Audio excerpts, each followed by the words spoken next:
Hello family, welcome to Compiler Tales. Please subscribe and turn on post notifications, and don't forget to share with your friends and loved ones, because it means the whole world to me. Now the tale begins. From the first day Sarah I.B. stepped into the marble-coated halls of the Aladameji mansion in Banana Island, there was an aura of something different about her. Unlike the previous maids who announced their presence with chatter, wandering eyes, or subtle envy of luxury, Sarah moved like water, quiet, seamless, calm. She barely spoke unless spoken to, and even then, her words were measured like someone who knew the weight of language. She wore plain clothes, always with a scarf neatly tied over her natural hair, and her footsteps were so gentle that sometimes staff didn't notice she'd entered a room. Matthew Aladameji, billionaire businessman and CEO of one of Nigeria's leading construction firms, had initially dismissed her as just another housemaid, one among many in his staff of over a dozen domestic workers. Yet something kept drawing his attention to her presence. She never looked him in the eye, never asked for anything, never lingered near luxury, and yet his cameras would occasionally show her wiping corners that even the other cleaners ignored, or neatly aligning his books as if it were personal to her. But not everyone admired Sarah's humility. Among the staff, especially the older ones like Mrs. Adeola the cook and Aini the steward, Sarah was quickly labeled the ghost maid. Always acting holy, they whispered. I bet she has a sugar daddy in Lekki. You know how these quiet ones are. But Sarah, who overheard these gossips daily, chose not to fight back. Her hands were busy, and her soul was anchored elsewhere. Each night, after finishing her work, she would politely greet the gatekeeper and quietly slip away into the dusk. Matthew noticed her consistency, her lack of complaint, and more curiously, her ability to never linger near the staff quarters. One evening, while reviewing the payroll sheets and security logs, he realized something odd. Sarah signed out at the same time every day, but never boarded any staff shuttle or accepted transport allowance. She simply walked. To where, no one knew. And Matthew, for reasons he couldn't explain, suddenly wanted to find out. Inside the large kitchen, with granite counters and stainless steel appliances, Mrs. Adeola stirred her ogbono soup as she leaned toward the junior maid, whispering in a hushed, conspiratorial tone. That one, Sarah, be careful oh. She disappears every day like a shadow. Who knows what she's hiding? Gossip had become a rhythm in the house, a distraction from the repetitive routines of domestic labor. Sarah, quiet and unbothered, became the perfect canvas upon which others painted their insecurities. When she offered to sweep the common areas others ignored, they accused her of trying to gain favor. When she returned Matthew's lost wristwatch without fanfare, it was spun into suspicion. She must have been the one who took it, Aini had murmured. All this noise never seemed to pierce Sarah's peace. She kept her head down, never gossiping back, never justifying herself. Even in the face of subtle sabotage, like her bucket of mop water being kicked over or her uniforms being stained, she reacted with patience and prayer. Matthew, who often overheard these murmurs from the corridor while passing by, began to take mental notes. Normally, he would ignore the noise of domestic squabbles. He paid them well and expected results, not theatrics. But something in him had begun to shift since his last birthday, when his mother's final letter had reminded him, "Son, learn to see people, not just their service. God might hide gold in the hands of a cleaner." Matthew had grown to admire excellence in silence, and Sarah's quiet diligence was beginning to look like that gold. One day, while adjusting his bookshelf, he watched her from the corner of his eye as she cleaned the windows in the study. She moved as though cleaning were worship. There was no sighing, no rushing, only calm intention. His curiosity grew like a whisper in the wind, gentle, constant, impossible to ignore. Why did she carry herself like someone who had something precious to protect? Why did she never mingle with the others? Why did her eyes look so tired, yet so full of grace? It was a quiet Saturday afternoon when the silence of the study was broken by a loud pop. Matthew's old shortwave radio, an antique from his late father, sputtered, sparked, and fell dead. The device had long served as his connection to nostalgic memories, a reminder of simpler days before billions and boardrooms. He groaned slightly, flipping it over and muttering to himself. Moments later, Sarah appeared at the door, holding his teacup. "Sir, should I come back later?" she asked, her voice as soft as satin. Matthew waved her in, gesturing to the lifeless radio. "It's useless now. My father's old relic finally gave up on me." She set the tea down and, to his surprise, gently picked up the radio. "With your permission, I can try to fix it, sir." For the first time, she held his gaze, and Matthew saw something there. Not arrogance, not pride, just quiet confidence born from experience. He stepped back and watched. To his astonishment, she opened the back panel and began working. She used a small knife from the serving tray and a matchstick as tools, speaking under her breath, almost like a prayer.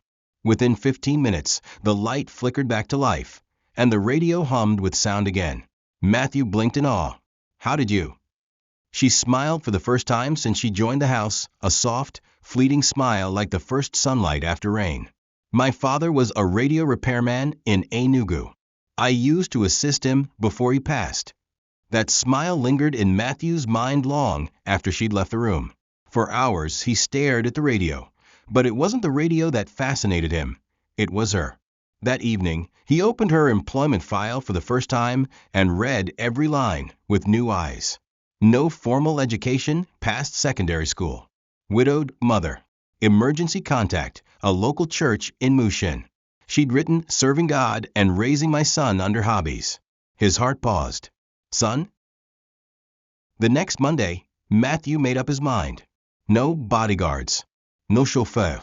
Dressed simply in jeans and a cap, he waited in his black SUV parked a few buildings away. Just as he predicted, at 6:03 p.m., Sarah exited the gate carrying a small nylon bag and a Bible wrapped in cloth.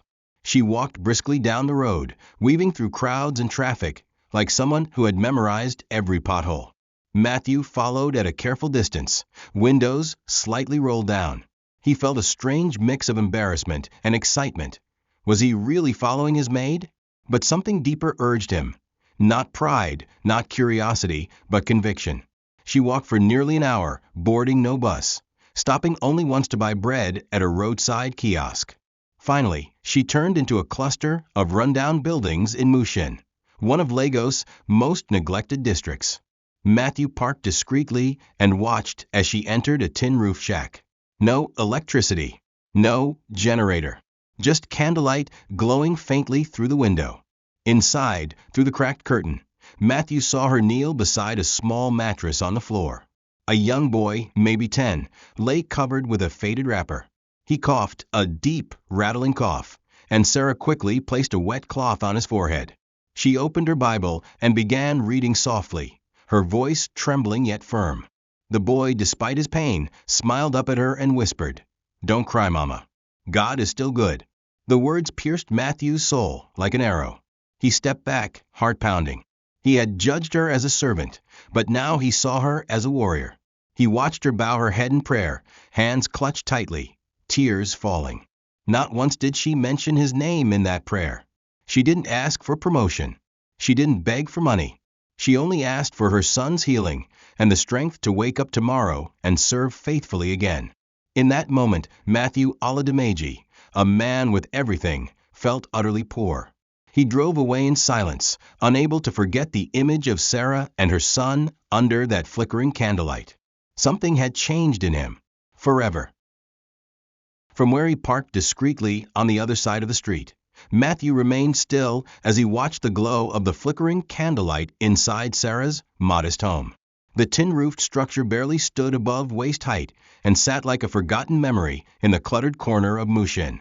Through the rusted window slats, he could see a young boy curled on a threadbare mattress, his frame small, his breathing shallow, but his eyes remarkably bright. Sarah knelt beside him with the same gentle reverence she used when wiping his glass tables back at the mansion. She cradled the boy's head with one hand and flipped through a worn-out Bible with the other. "You remember our memory verse?" she asked softly. The boy, whose voice was strained but laced with conviction, whispered, "Jeremiah 29 verse 11. For I know the plans I have for you, his mother smiled, brushing his damp forehead. Plans to prosper you and not to harm you, the boy continued. Matthew's chest tightened. This wasn't just survival. This was purpose clothed in struggle. He listened further, straining to catch the words as the boy turned and looked up at Sarah with a smile that glowed brighter than their candlelight. One day, Mama, I'll build a hospital. Not a small one, a big one with colors and windows where no child ever dies from a cough again. Sarah's hand trembled slightly as she whispered amen through glistening tears. But until then, David added, let's just keep trusting Jesus. At that moment, Matthew found himself leaning against the steering wheel, overwhelmed. This boy, frail in body but giant in spirit, had dreams far bigger than the walls that confined him. And Sarah, how had she endured this alone? How had she shown up at his mansion every day, on time, with dignity, with joy, and served others while hiding such pain? She wasn't just cleaning floors. She was holding her world together with her bare hands and a mustard seed of faith. Matthew drove home that night in silence, his knuckles white around the steering wheel. He had just seen the kind of faith money couldn't buy. The next morning, Matthew called Sarah into his private lounge, an airy room draped in luxury, with velvet drapes and a gold-leafed chandelier. She stepped in hesitantly, clutching her apron, her eyes scanning the ground. You sent for me, sir? Her voice was calm, but he could hear the guarded edge in her tone. Matthew gestured for her to sit, but she remained standing. He took a deep breath and folded his arms. Sarah, I know you may find this invasive, but I followed you home yesterday. Her eyes widened. Sir. Please, he added quickly. I wasn't trying to violate your privacy. I needed to understand the person I've employed. And I saw, he paused, choosing his words carefully. I saw something sacred. You, your son, your world. Sarah's shoulders tensed. She slowly lowered herself onto the edge of the seat. Her hands trembled as she folded them in her lap. I didn't mean to hide him, sir. I just didn't want pity. I needed the job. For David. Her eyes, filled with the quiet dignity of a woman who had suffered in silence, met his. My fiancé abandoned me when I got pregnant. I was 20, alone. My father had just died. Mama didn't survive the heartbreak. I cleaned homes during the day and sold sachet water in traffic at night. Then David fell sick, and I nearly lost him. She broke down then, not in sobs, but in the kind of tears that come from years of holding everything in. Matthew said nothing at first. He walked across the room, handed her a handkerchief, then sat opposite her. Sarah, he said, voice low and honest, you don't need pity. You need honor and forgiveness for how I underestimated you. She wiped her face and looked up, confused. Sir. He exhaled. You've shown more strength, more discipline, and more grace than most of the executives I deal with daily. And I never even saw it until last night. They sat in silence for a moment, the space between them now filled with mutual understanding. What's David's condition?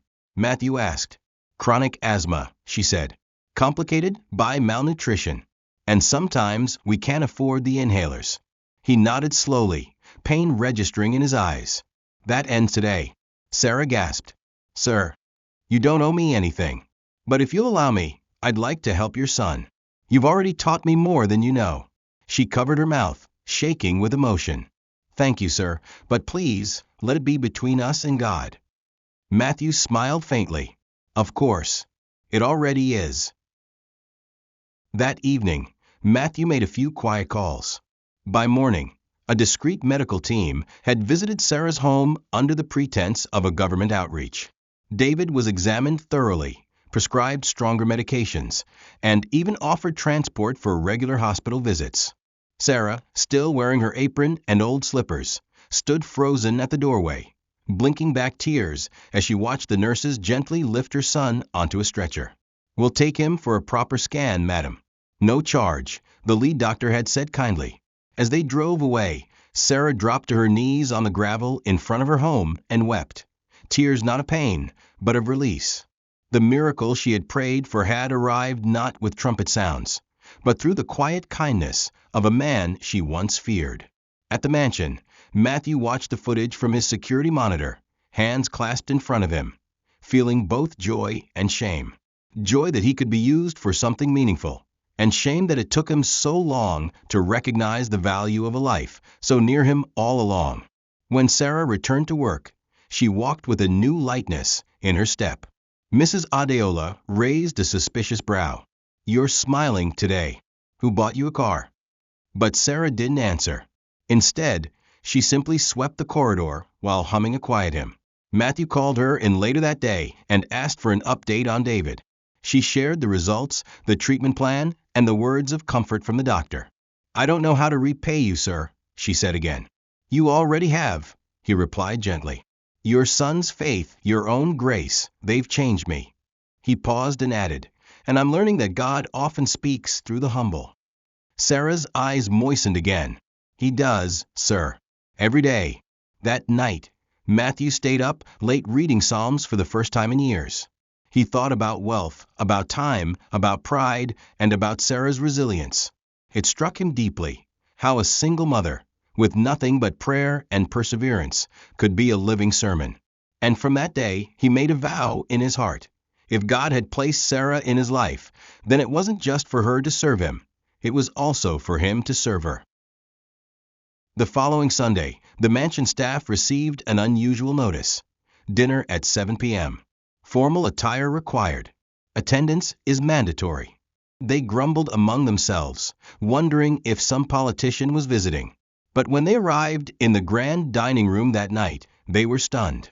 Only the inner staff were present, and seated at the head of a table, in a simple but elegant dress, was Sarah. Matthew entered moments later, nodding graciously. "Good evening, everyone. Tonight, I want us to eat not as workers, but as a family." Forks paused midair. Conversations died instantly. Sarah's face was pale. "Sir, I don't understand." Matthew gestured to the seat beside him. "Please, you belong at this table." Slowly, awkwardly, she sat. Mrs. Adela's eyes narrowed, her hands clutching her napkin like it was a weapon.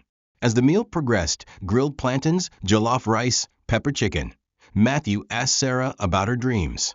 She hesitated, but under his calm gaze, she opened up. "I used to dream of being a teacher," she said quietly, "or running a home for girls like me. But life had other plans." Matthew nodded thoughtfully. Sometimes, life's interruptions are divine redirections. There was silence. Then Einie, the steward, muttered under his breath, "I'll be now. Next thing, she'll be madam of the house." Laughter rippled around the table. But Matthew looked up sharply. That will be the last joke at Sarah's expense in this household. The air froze. No one laughed again. Sarah looked down embarrassed, but Matthew turned to her. "You've served this home with more dignity than many serve themselves. I honor that. And I ask that you allow me to help you help others." Her hands trembled. "Sir, I don't know what to say. Just say yes when the time comes." Later that night, Sarah knelt by her bed, trembling. "Lord," she prayed, "why me?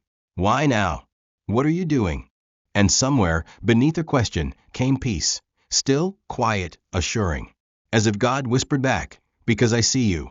And now so does he." The waiting room at Dominion Medical Center was unusually quiet that morning, yet Sarah's heart thundered like a distant storm as she sat beside David, who clutched her hand with the same faith he clung to when quoting Jeremiah 29 verse 11. The hospital, clean, modern, and air-conditioned, was worlds apart from the primary health clinic they used to visit. Matthew had personally arranged the visit, but insisted on staying behind, letting Sarah accompany David alone. It was his quiet way of showing respect and allowing her dignity to lead. For over 2 hours, tests were run, chest scans, blood work, asthma progression assessments. And though the doctors were cautious with their optimism, they were impressed by David's resilience and clear cognitive sharpness. "He's highly intelligent," one pediatrician remarked, glancing at Sarah. "What school does he attend?" Sarah's voice trembled. "He's been homeschooled, mostly Bible studies and old textbooks." The doctor raised a brow. "He's absorbing things far above his level. With the right care, he'll thrive." Sarah turned her face away, afraid the flood of tears would embarrass her son. When they returned to Mushin, David was exhausted but beaming. "Mama, I answered all their questions. They said I'm strong." Sarah hugged him tightly, unable to find words. Later that evening, Matthew arrived quietly in his personal car, dressed in a polo and simple trousers, bringing with him a small basket of fruits, medicine refills, and a brand new inhaler. David's eyes lit up. "Thank you, sir." Matthew sat on the floor beside him, humbled by the boy's energy. They spoke about dreams and school, and David, with childlike confidence, told Matthew, "I want to be a doctor, but also a preacher, like Paul and Luke in the Bible." Sarah chuckled through tears. Matthew moved beyond words, gently placed his hand on David's shoulder, and said, "You'll be whatever God calls you to be, son." The word son wasn't intentional, but it hung in the air like prophecy. That night, as Matthew drove home, he thought deeply about what he was doing with his wealth and life. David's spirit stirred something ancient in him, a need not just to help, but to change. That was the night he stopped seeing Sarah as a maid, and started seeing her as a divine message wrapped in simplicity. The morning after Matthew's unannounced visit to Mushin, whispers began to multiply like wildfire across the mansion. He called the boy son? Einie asked, eyes wide, mouth full of pastry. "You didn't hear?" He went to visit them in their shack. Mrs. Adeola scoffed, slamming a pot onto the stove. "God forbid. That girl has bewitched him. I've been here for 10 years. 10. Not once did Olga enter my kitchen." Envy mixed with wounded pride, and soon rumors took the form of rebellion. A few staff members refused duties, others complained about Sarah being favored, and one even sent an anonymous letter to Matthew's executive assistant accusing Sarah of seduction and manipulation. But Matthew had reached a breaking point. He called a staff meeting in the garden and stood silently before them, wearing a white linen shirt, Bible in hand. "If kindness offends you, this is your chance to resign," he said calmly. "I will no longer tolerate dishonor in this home." His voice cut through their murmurs like thunder. Then, without raising his tone, he added, "Sarah has done more for this household through her faith and service than any of you through gossip." Some stood in silence, embarrassed. Others stormed off, packing their things. Sarah stood at the back, her head bowed, but Matthew walked up to her and said, "You are welcome here. Don't ever let their noise dim your light."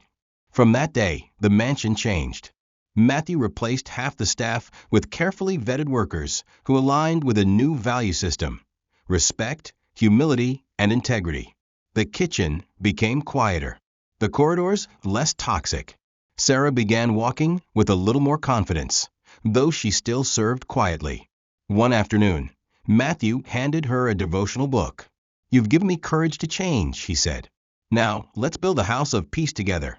Sarah smiled gently. "I only poured water. God planted the seed." That evening, she taught David the story of Joseph again. "You see," she whispered, "even if people hate you for your dreams, God never forgets." Meanwhile, Mrs. Adeola sat in her small flat, boiling with fury. But what burned more than her jealousy was guilt. She'd seen something in Sarah that scared her, truth. And truth had a way of burning through pretense like holy fire. The photo surfaced like a spark in dry grass. Matthew and Sarah standing together at Pastor Gideon's church, eyes closed in prayer, hands lifted gently to heaven. A congregant had snapped it innocently and shared it online with the caption, "Even the rich cry unto the Lord." Within hours, the image went viral. Bloggers twisted the narrative. Billionaire's new flame is former housemaid. From mop to madam, the rise of a cleaner queen. People didn't care for truth. They devoured the optics, magnified the status gap, and laughed or speculated in comment sections like they were watching a movie. Matthew was bombarded with calls. His board members, shareholders, distant cousins all asking, "Who is she? Why are you in Mushin? Do you know how this affects our image?" But through it all, he said nothing. Not out of weakness, but reverence. Something sacred was happening within him, and he would not let the world twist it into scandal. Sarah, on the other hand, was stunned when she saw the image. She hadn't even realized anyone had been watching them pray. Her phone, which rarely rang, suddenly lit up with strange numbers, and someone from her old neighborhood sent her a message. Aha, Sarah. Nah, Billionaire Day pray with you now? When you go marry am. She fell to her knees, trembling. Lord, she whispered, please guard my heart. This was never for attention. It was always for you. That evening, when she returned to work, the guards at the gate looked at her with newfound suspicion. One even murmured, Abi na Jashiyus? But she walked past them with quiet dignity, humming nearer, my God, to thee. When she served Matthew his tea that evening, he looked up and said, they will misunderstand us. But don't let the noise distract you. She nodded, eyes glistening. They mocked Christ too. Matthew reached for her hand, not out of romance, but solidarity. Then let's walk this road with him. And somewhere in heaven, angels smiled. It began with the smell of smoke. Just before dawn, one of the junior staff, newly hired and unfamiliar with gas stove controls, left a burner on while boiling water for yam. Within minutes, flames had erupted in the kitchen, consuming the window curtains and licking at the pantry shelves. Screams filled the house. Staff scattered like ants in a storm. Fire alarms wailed and sprinklers kicked in, but panic had already taken hold. In the chaos, Mrs. Adeola had locked herself inside the walk-in freezer, too terrified to run. Matthew, awakened by the alarms, ran down in pajamas, barking orders, calling emergency services.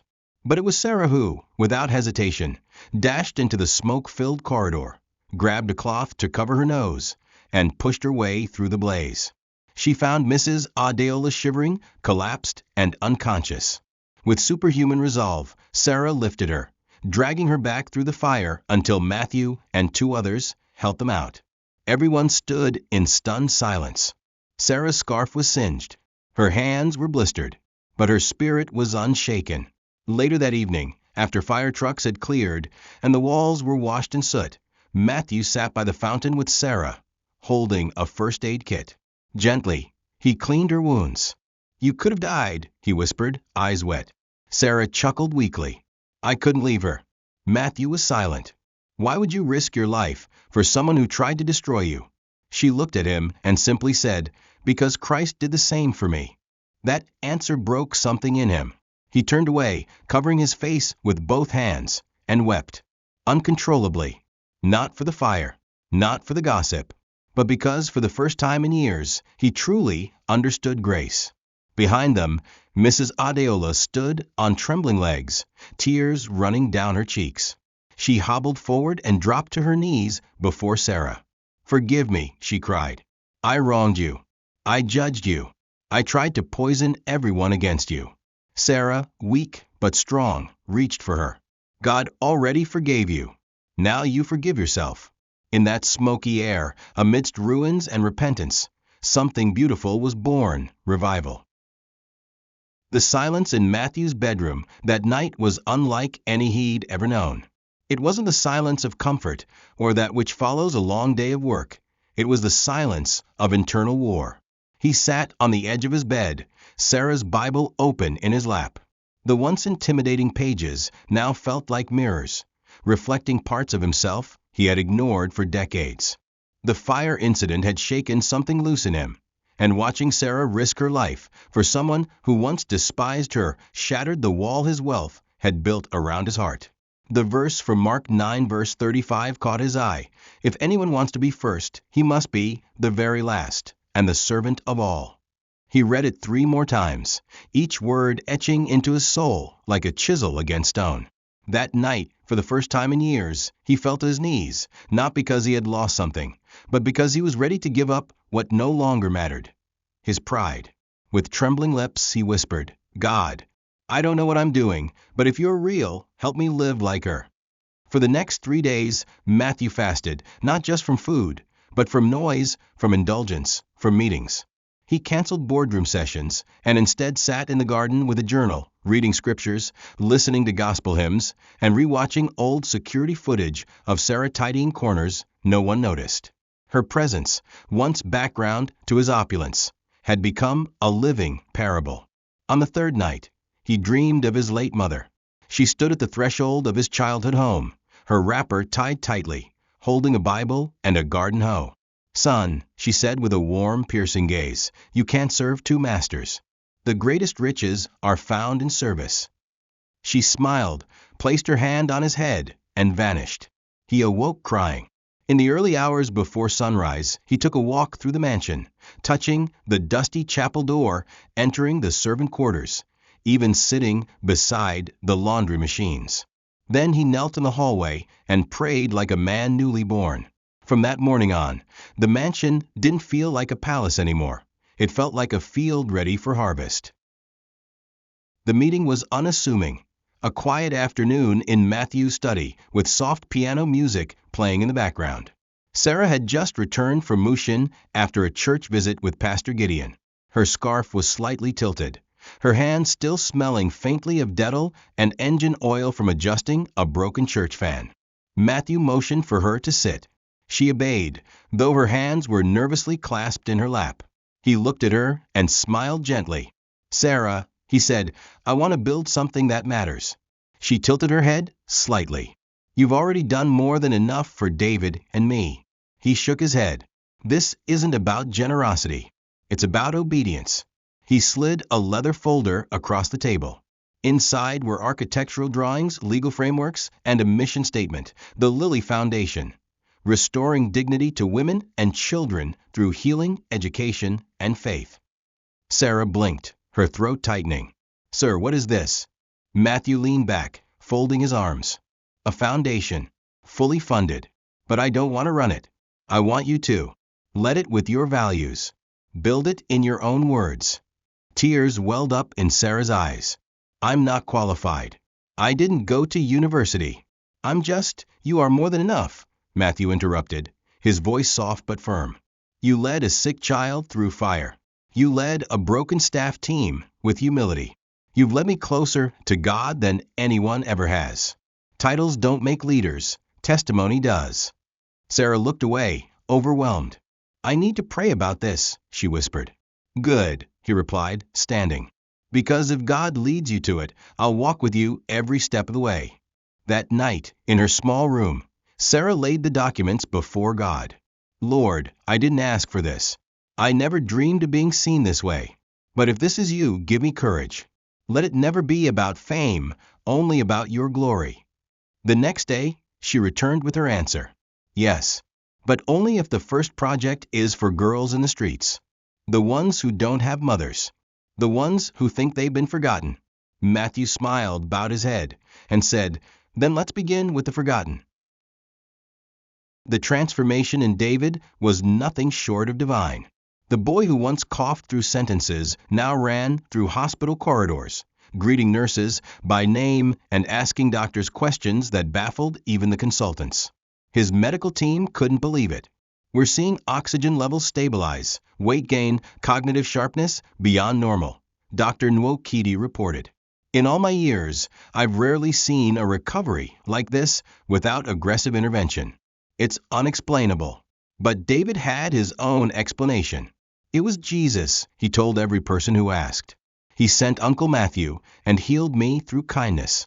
Sarah, though deeply grateful for the science, knew the truth lived between faith and medicine. On the day they were discharged after a final round of checks, David walked out in a new pair of jeans and sneakers, gifted by Matthew, with a folder of enrollment papers tucked under his arm. He had been accepted into a private Christian school with a scholarship Matthew quietly arranged. When Sarah protested the expense, Matthew simply said, "You've invested your whole life into him. Let me invest a portion of mine." David quickly adapted, excelling in science and Bible knowledge. Matthew began mentoring him personally, using simplified business analogies to teach him problem-solving, leadership, and empathy. The boy often visited the mansion after school and joined Matthew in the library or garden. One evening, as they sat watching birds dart over the pond, David asked, "Uncle Matthew, why don't you have a family?" Matthew was silent for a moment. "I guess I thought money was enough. But I was wrong." David grinned. "You can join ours. Mama says God's family always has room." Matthew chuckled, brushing the boy's hair. "I might just take her up on that." Later, in a private moment, he told Sarah, "He's more than a boy. He's a vision. I don't just want to sponsor his life, I want to be part of it. Sarah's eyes welled up. He already sees you as a father. But we follow God's timing.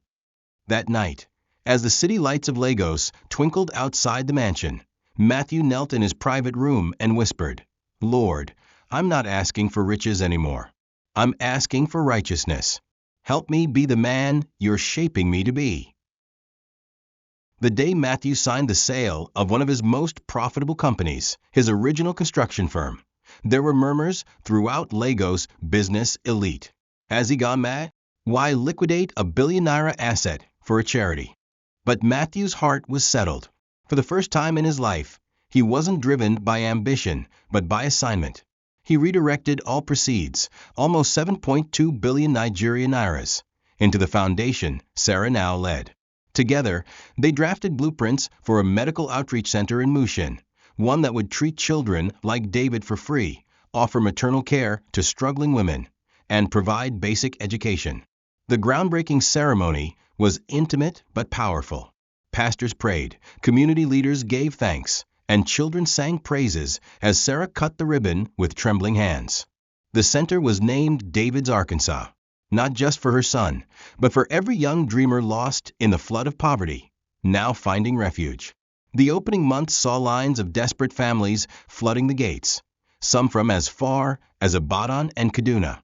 Sarah led morning prayers every day at the center, never missing a single one, and volunteers said miracles were common. Women testified of healing, of hope, and of rediscovering their faith through Sarah's unwavering joy. Matthew visited often, sometimes sweeping the floor, other times wiping tears from overwhelmed mothers.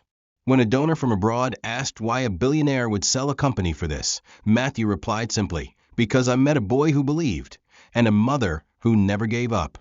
In a corner of the facility hung a framed quote from Matthew's journal: "Riches are not what we store in banks, but what we plant in broken places and watch God water with grace."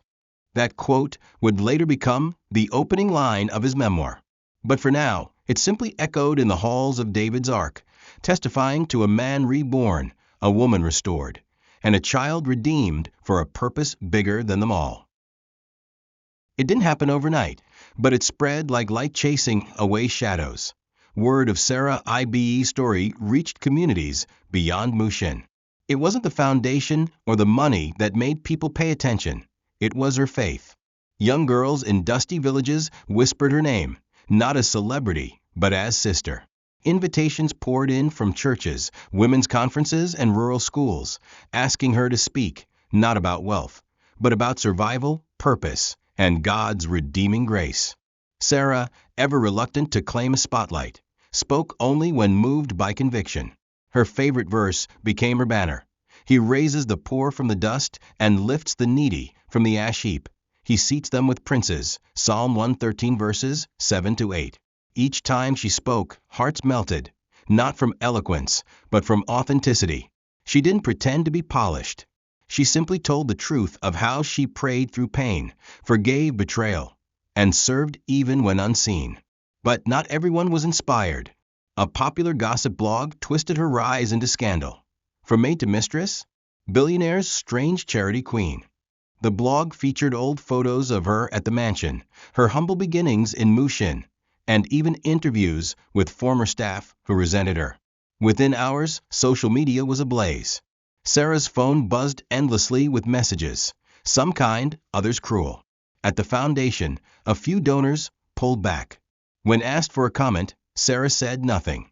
Instead, she gathered her staff at David's Ark, read Matthew 5 aloud. "Blessed are you when people insult you, persecute you, and falsely say all kinds of evil against you because of me."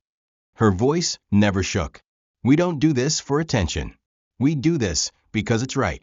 Pastor Gideon called that night and said, "You're in good company, child. Even Christ was misjudged." Matthew, furious at first, was ready to sue, but Sarah said gently, "Let God vindicate. He always does." And just as she'd said, community leaders, pastors, and even mothers from the clinic began writing public letters of support. Before long, the noise quieted, and what remained was reverence. There was something different in the air at the Aladamaji mansion. The halls that once echoed with silent egos now carried the sounds of worship music and early morning prayers. Where once staff gathered for gossip, they now met for devotion, Sarah leading them every Friday with soft hymns and scripture. Matthew no longer operated from a pedestal, but a place of shared purpose. He'd often join them in morning circles, barefoot, holding hands with cleaners, cooks, and drivers as they prayed for Nigeria, for the sick, and for each other. Staff who once mocked Sarah now asked for her counsel. Even Mrs. Adeola, now restored and reformed, had started baking free bread for David's Ark every weekend.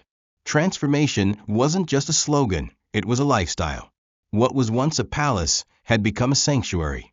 One particular morning, Matthew stood before the entire staff holding a microphone, tears brimming in his eyes. "I want to apologize," he said, his voice breaking. "Not just for what I didn't see in Sarah, but for what I never became as a leader. I wore suits and signed checks, but I never really saw people, until God used her to open my eyes." There wasn't a dry eye in the room. Sarah quietly stood in the background, trying not to weep. Later that day, David gave a short talk at his school titled, "How God Used a Maid and a Billionaire to Save Me." His teachers stood speechless. Word spread of the speech, and soon local television stations reached out for interviews. But Sarah declined every request. "We are not building fame," she said. "We are building legacy." And so, while the world clapped for influencers and celebrities, a mansion in Banana Island quietly became a ministry, where kings washed feet, servants taught prayer, and grace reigned above all else. The evening was calm, cool, and wrapped in golden twilight. After a church service led by Pastor Gideon, Matthew and Sarah walked side by side under the open sky. The church's garden glistened with dew as birds prepared to roost. David ran ahead of them with other boys from the choir, laughing in the distance. Matthew stopped, his hands trembling slightly as he turned to Sarah. "You once said you wanted to live a quiet life. I understand that now," he began, his voice soft but full of purpose. "But Sarah, there's nothing quiet about what God is doing with us." Sarah tilted her head, heart pounding. He reached into his pocket, not with a diamond ring, but with a small leather-bound New Testament. Inside it he had scribbled 2 verses, Ecclesiastes 4 verses 9 to 10, 2 are better than 1, and Proverbs 31 verse 10, a virtuous woman who can find. He knelt, not in formality, but in reverence. "Will you marry me, not for the mansion, not for the world's sake, but so we can build God's house together?" Tears spilled freely down Sarah's cheeks as she placed a hand on his shoulder. "Only if we serve Him together. Only if our home becomes a place of refuge for the weary, not luxury for the proud." He nodded, still kneeling. "That's all I've ever wanted, now that I've seen what matters." The wedding wasn't grand. No magazine spreads, no celebrity invites. Just a humble church, their closest friends, a modest white dress, and David carrying a Bible down the aisle in place of a bouquet. Pastor Gideon officiated, and when he declared them husband and wife, the applause was heaven sent. Guests sang "Great is thy faithfulness," with hands lifted high, some crying, some laughing. That night, under lanterns and palm trees, Sarah and Matthew danced, not to impress, but to testify. And in the crowd, a young girl from the slums whispered to her mother, "If God did it for her, He can do it for me too." Faith had taken root in hearts they would never meet, and their story had become more than a romance. It had become revival. 10 years later, the mansion was no longer referred to as the Aladamaji estate. It was simply known as Grace House. The gates bore the inscription, "A refuge for the weary, a haven for the seeking." What began as a story of power meeting humility had blossomed into a legacy of service. David, now 20, returned from medical school in the United States with honors. He stood before the community that raised him and whispered with awe, "I'm not here because of money. I'm here because of mercy." The hospital named David's Ark had expanded to 3 branches across Nigeria, and the Lilly Foundation had opened schools for girls in 6 states. Sarah oversaw everything from a small wooden desk beside her Bible and a hot cup of zobo. She still wore her scarf, still prayed before every meeting, and still called Matthew sir in private, out of love and respect. He'd chuckle and call her my general. On weekends, the mansion held children's retreats. Rooms once filled with silence now echoed with giggles, gospel songs, and the scraping of small feet against tile floors. One evening, Sarah sat under the mango tree in the compound, surrounded by 12 teenage girls, all rescued from trafficking or homelessness. She opened her Bible and read softly, "Do not despise the days of small beginnings." The girls listened intently, some holding back tears. "You are not forgotten," Sarah said. "I know what it feels like to be invisible. But God never looked away, and He never will." From the balcony, Matthew watched her, hand over his heart, smiling. Grace had taken the first broom of a maid and swept the entire story into beauty. Their lives were proof that God doesn't just rewrite stories, He resurrects them. And though no monuments bore their names, and no billboards announced their impact, eternity recorded it all. Because in the end, Grace House wasn't built on wealth. It was built on faith, love, and the quiet hands of a woman who once walked home in silence, carrying more hope than anyone could see. Please subscribe and turn on post notifications. Thank you for watching.